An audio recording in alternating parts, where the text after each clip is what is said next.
ఈ నేలని ఇంత ఘోష పెట్టిన నిజాంకు శిక్ష పడిందా? రజాకర్లకు శిక్షలు పడ్డాయా? వారి దగ్గరి ఆయుధాలు పట్టుబడ్డాయా? ఇన్ని హత్యలు, ఇన్ని మానభంగాలు, ఇన్ని దోపిడీలు చేసిన ఈ పరమ కిరాతకులకు శిక్షలు ఎందుకు పడలేదు? పాత బస్తీలోని రజాకర్ల ఆయుధాలు బొందలగడ్డల్లోనూ, భూగృహాల్లోనూ, మసీదుల్లోనూ ఎందుకు దాచబడ్డాయి?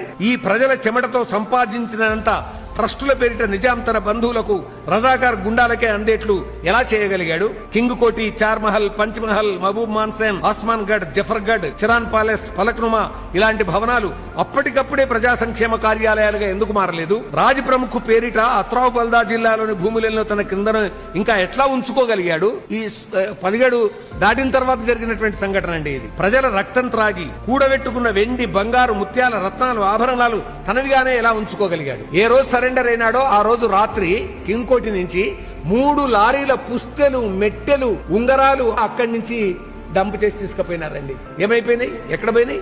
ఎవరివేవి పుస్తెలు, ఎవరివా మెట్టెలు? ఇవన్నీ ఈనాటికి ఇంకా ప్రశ్నార్థకంగా మిగిలి ఉన్నాయి. అయినా సరే స్వాతంత్ర్యాన్ని సంపాదించుకున్నాం. ఈ రోజే మనకు స్వాతంత్ర్యం వచ్చింది నిజానికి. కాబట్టి ఇది విముక్త, విమోచనమా, విలీనమా, స్వాతంత్ర్యమా అనే ప్రశ్నలు వస్తున్నాయి. అవును.